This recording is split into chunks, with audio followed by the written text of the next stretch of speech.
Welcome to another episode of Living Well with Rent Well. I'm your co-host, TJ Hock. With us today is Matthew from Appfolio. How are you, Matthew? I'm great. Great to be here. Good. So what we're going to talk about today is the recession word and what that means for technology and property management companies. And Matthew, would you like to give us a little bit about you and Appfolio? Yeah. So I've been in the property management space for about 15 years, ran my own company for 7 years. And then about 10 years ago, I moved over to Appfolio. And Appfolio is a property management software company that builds accounting, maintenance, and leasing tools for property managers, professional property managers. And my job at Appfolio is to really lead product innovation for people predominantly running single family and boutique multifamily portfolios. So I think about what are the key investments we need to make sure our customers are getting tremendous amount of value. Love it. So I'd love to talk a little bit more about that, and I guess particularly on the single family side. And our investor base can be, we have purposeful investors who have the medium-sized multifamily properties, and then we also have those that own single family homes, and it could be one property to one owner, or they may have a portfolio of 30 single family homes. So kind of on that topic, with the potential kind of recession, whether you want to say it's here or it's coming, does anybody ever really know where we're at in the whole life cycle?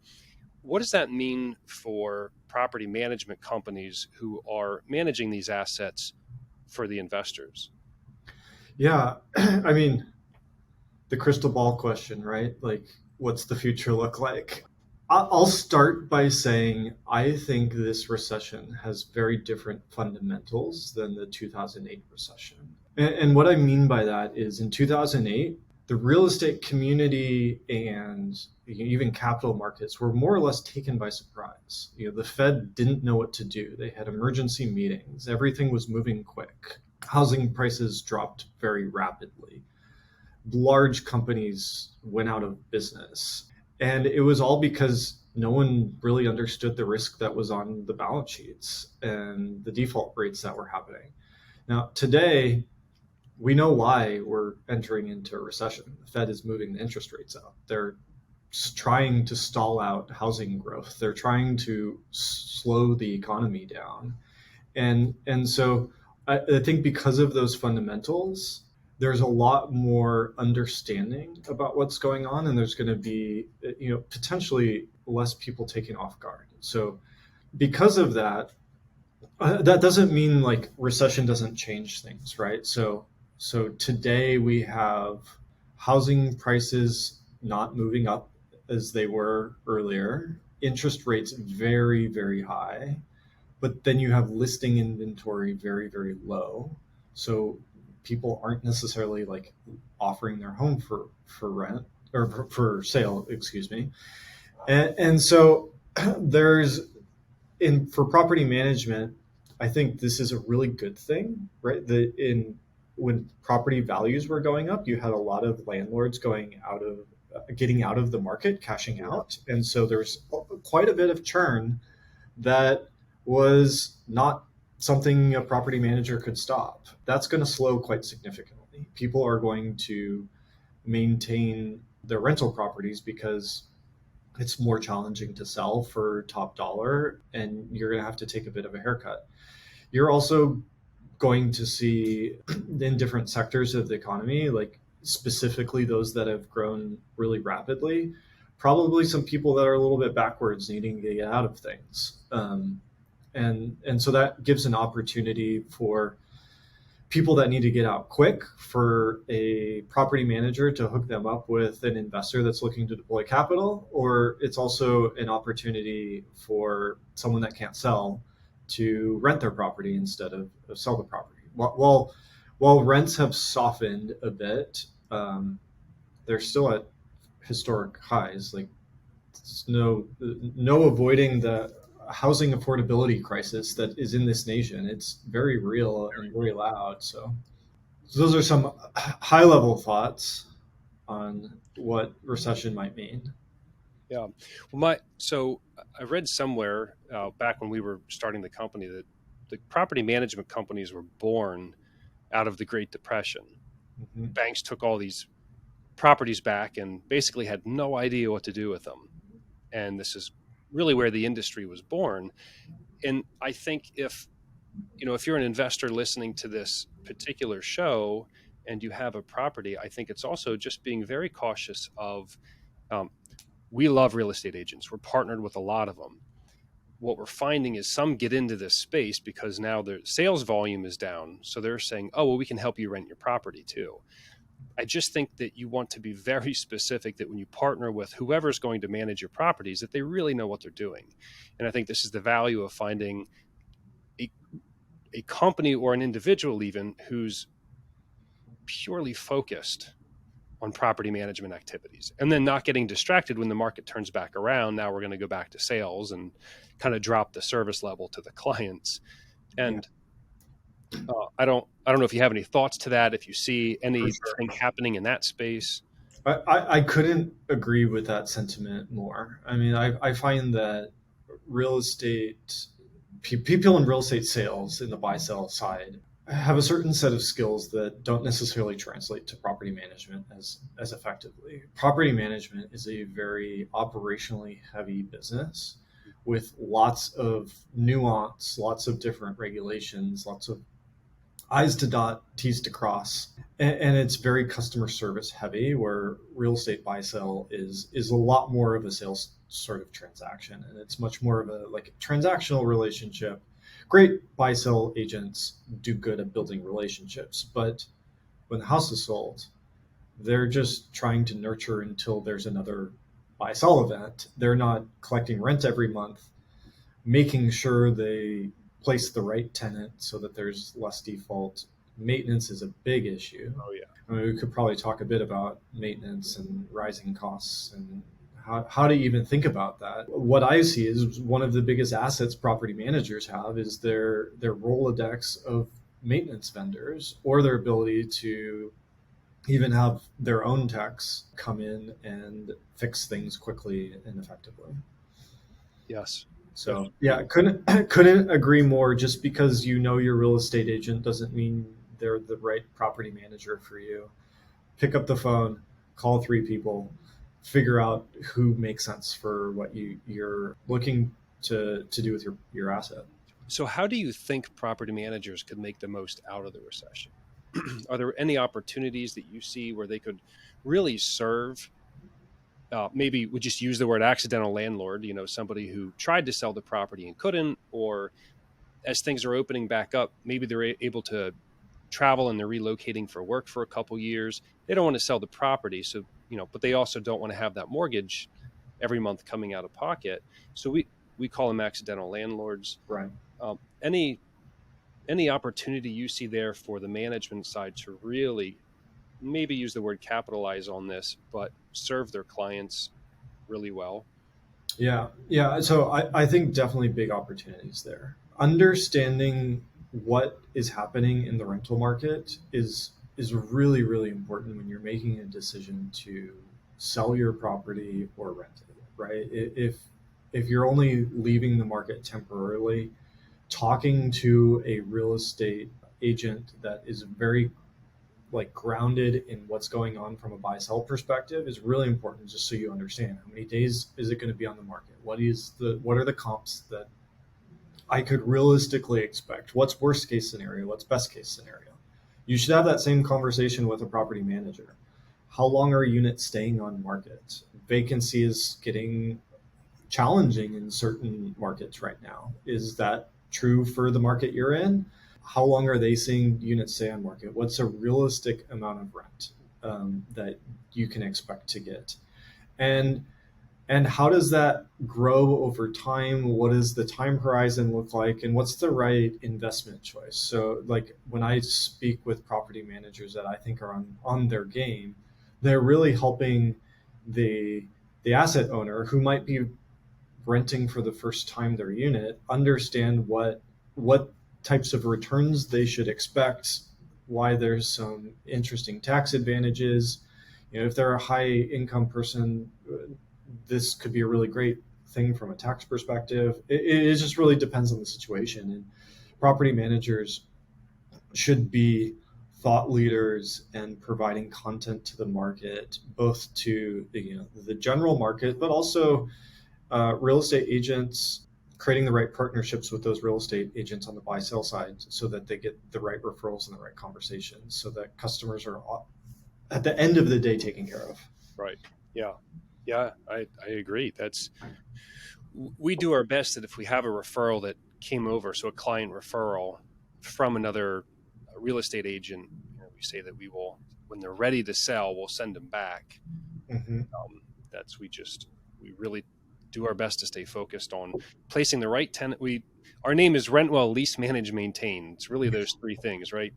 Matching the right tenant to the right property, Sure, taking all the incoming maintenance calls, and hopefully assigning the right vendor to the right problem, and mm-hmm. then the daily management, rent collections, and all that good stuff. Mm-hmm. So technology seems to kind of, as of recently, be the big conversation in the space. I think we were just talking a little bit before the show about all these different third-party applications that are out there, solutions that are out there, and there's even a lot of acquisitions going on right now in the property management space where you have some of the larger firms, buying maybe call it the smaller mom and pop offices here and there. Mm-hmm. And some are attempting to build their own software, claiming that that's what's going to make them different. Others have partnered with a lot of different softwares and do their best to integrate them. But I guess my question is, how are you seeing technology change, perhaps for the better, in the last couple of years to really help property managers service their clients the best that they can?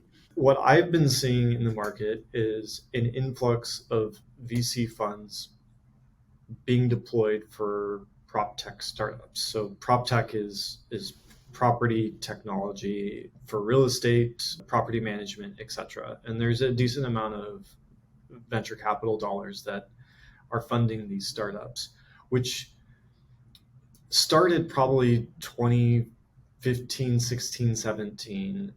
And a few of these companies have really emerged as leaders, providing really great solutions to property managers that are best in breed point solutions, really driving quite a bit of value. And then most recently, you've seen big platforms that have done accounting, system of record type stuff, right? Like accounting, property management basics, maintenance and leasing, open up and integrate. So Appfolio, earlier this year, we launched our Stack Marketplace where we're integrating with a lot of these solutions. You saw that from our competitors shortly thereafter. And so you're going to see technology evolve so that these solutions are more integrated and working together, data is transferring between them more effectively, and ultimately the end user benefits from this. A big platform like us, there's more opportunities than we know what to do with, so we have to pick the ones that we believe are going to benefit our customers the most, and that leaves opportunities for other types of companies to emerge and provide great value. And so we want to extend that value to our customers by bringing them on to our integration marketplace, right? And I think that will continue. You mentioned operators building their own technology. I think it's like very interesting that these what you would call like a national scaled operator, right? They have 10 to 40,000 units across the United States in 10 to 60 metros across the United States. They're trying to get operational consistency and operational leverage, and they've not seen technology that exists today allow them to scale to that degree. Now, building technology from the ground up is very, very challenging and very, very expensive. I think the verdict's out whether they're successful at getting the leverage that they need from those investments, or if these large platforms like Appfolio with more integrated marketplaces are actually going to solve that need. But it is clear to me that the market hasn't solved the need for these larger operators. in a meaningful way over the past few years, which is why they've been able to grow. And it now comes down to execution, and we'll see what the next 5 years kind of brings out for there. Yeah, I appreciate you sharing that insight. The question that's going through my head is, if I'm a property owner looking for a property management company, it's like two questions are going through my head. What technology do I care about? So I'm curious if you have any insight, like what are property owners looking for on the tech side? And even what questions should I be asking? If I'm looking to hire a property management company and there's some newer names popping up that I haven't heard of because of different, mergers and acquisitions going on, how do I know if I'm partnering with a company that claims to have the technology, claims to have all the support that I need versus a company that really does? Maybe they've been around for a while, they've tested and proven that the technology works. Because really in this space, speed is the currency. Mm-hmm. The Mm-hmm. faster that a property management company can solve maintenance needs, respond to owners' inquiries, collect the rent, certainly the faster they can place a tenant into a property, which all utilizes technology. I guess that's what I'd be curious to hear. Like, do you have any insight on what are Yeah. clients looking for? So maybe this isn't what you're expecting, but my answer to this is, if I'm a property owner looking for a property management company, I wouldn't care at all about the technology. I would care about what outcomes the property management company is able to deliver to me. And the outcomes I would care about are a lot of those things you just mentioned. How quickly are you able to turn a unit? How fast are you responding to maintenance requests? Do you have a proactive maintenance program where you can help me find competitive rates with vendors during low seasons for routine maintenance on HVAC, things like that? How are you helping me manage my maintenance costs down? And maybe this does dovetail with technology to some degree. How transparent are you able to make my property, the performance of my assets? How clear are you communicating?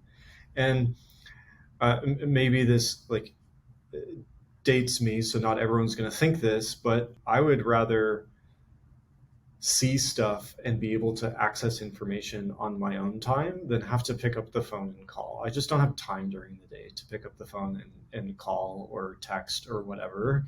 So how much is self-service and accessible to me? I think that property owners absolutely need to understand how tech forward that is the company is, but they don't need to really understand what the technology does. They just need to understand what the outcomes are.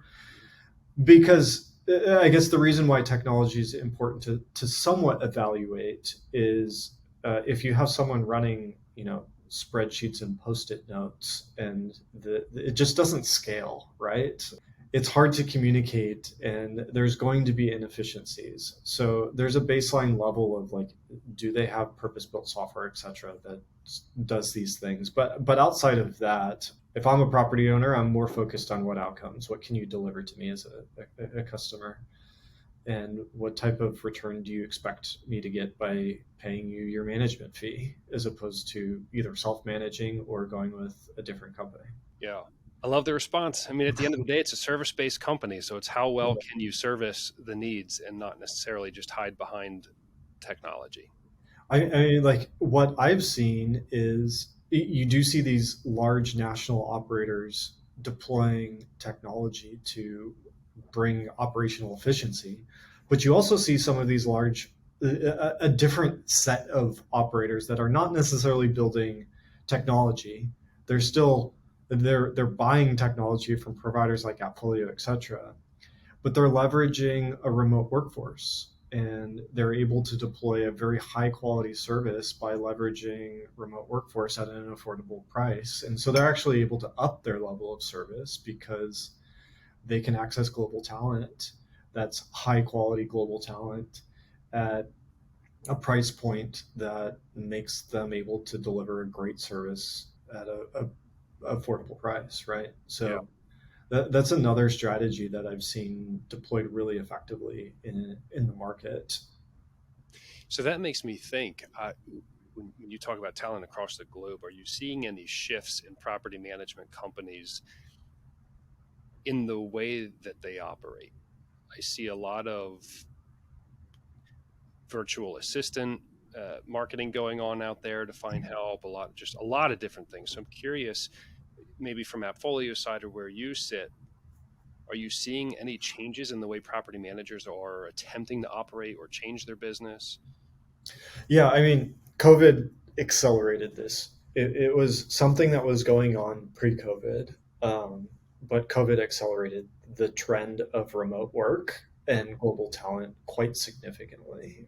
You're seeing property managers adopt cloud-based technology, and at this point, it's sort of like assumed you have it if you're just doing the property management job, and that allows them to have a much more distributed remote workforce that could be located in different parts of the world. And so that there's a huge acceleration. There's tons of talk in the industry about that. And honestly, I think the industry is talking about this in a really positive, productive way. They're looking at global talent to because there's really, really good talent outside the United States, and they can provide a really, really great high quality service that is quite frankly hard to do today. The service industry is a very hard industry to attract, retain high quality talent in the United States right now. I mean, every service industry, so many articles about that, right? Everywhere. And Everywhere. so um, property managers are in a nice situation in which they can outsource a lot of these jobs to remote team members that live somewhere else that are sometimes accountants, lawyers, etc. And they're able to be affordable. So Which, if you put on your ownership hat of a property management company, is really kind of nice, because I still feel like look, I can only speak from my experience, but I feel like we are still in a space where all other costs around us are rising, but investors don't want their management fees to increase. They don't want, totally. but the reality is with the turnover. In fact, I think Appfolio put out a report, and I believe the number was expect to lose 25% of your property management staff every 3 years, Mm-hmm. some crazy number like that. And so the challenge is, well, how do you afford talented individuals whose salaries have now gone up, I'll use the word exponentially, over 2 years ago, and still have just a 7% management fee or 8%? Because the differential between rents increasing and what salaries are isn't enough really to cover that cost. So the idea of, if you can outsource in some ways, that could help. Coming back to technology, can that help? Uh, I know our biggest challenge right now is, for every 200 doors we sign up, we have to hire a new property manager. Mm-hmm. How can you shift that? I'm Right. glad that conversation's happening. You need operational leverage, and the way you do that is deploy cheaper labor or technology, right? Yeah. Yep. So I'm curious, do you have any thoughts on retaining talent? Is that in your department? Yeah, I mean that's a whole podcast in and of itself, probably, Yeah. but I would say that we've been through, probably in my professional life, the hardest few years of talent retention that I've ever seen. It's been very, very challenging because there's people that actually love the job they do for you that are leaving because they're getting paid 2x to go somewhere else. Right. That's slowed quite a bit. Uh, How do you the see it start to? Absolutely, absolutely. Like the back to the recession, what can we expect out of the recession? I think we can expect wage growth as well as employee retention to move more towards the employer's favor. The last 2 years, the employee held all of the cards, All of them. 100% of them.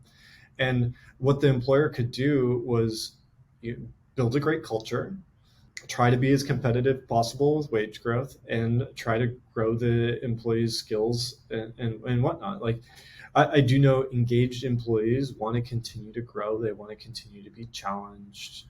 They want to continue to find success. They want to feel like they're autonomous and empowered. And so creating that culture and an environment is really important for retention. It's just hard to do when they're getting offers that are 2x what they're making. So I expect that to slow down. I mean, we've already seen it slow down in our business, and we've heard from property managers that it slowed down and stabilized a bit. That Thank goodness. I would expect continues. Yeah. Yeah. Well, the hard part is when you are, I'll just use like a company like ours versus if there's somebody that is backed by a venture capital firm or an angel investor, they absolutely can offer higher salary rates and maybe better benefit packages. We can't compete with that. And, Totally. it is a challenge. So, Yeah, I mean, that brings up something that I think about a lot, and you're seeing like a trend in property management companies buying other property management companies, right? And some of those are VC backed, some of them are doing it with debt, some of them are doing it with private equity money, but there's definitely consolidation going on. And there's more national operators than there ever was before, right? Like in the multifamily side, you hear like Greystar. Everyone wants to do business with Greystar because they're huge and have multifamily everywhere. There's not been that in single family. That's not been a thing that exists. And now you have probably 8 to 10 companies racing to try to be the Greystar of single family. right. It's interesting to see how this all plays out. I think the accidental landlord or the small time investor right now is still better served by local operators who understand the market, have access to deal flow, and can ultimately like really serve them, because the business owner is in the market and the business owner cares deeply about business being successful. Where these national operators are interesting is they're going to help institutional capital deploy their cash that's currently on the sidelines, right? Like institutions want to write $50-100 million checks. They want to deploy capital quickly, and they want to do it in single family. They just can't figure out how to do that at scale. So if you find an operator who's in 25 different markets, you might be able to deploy $50 million worth of capital over a period of a year.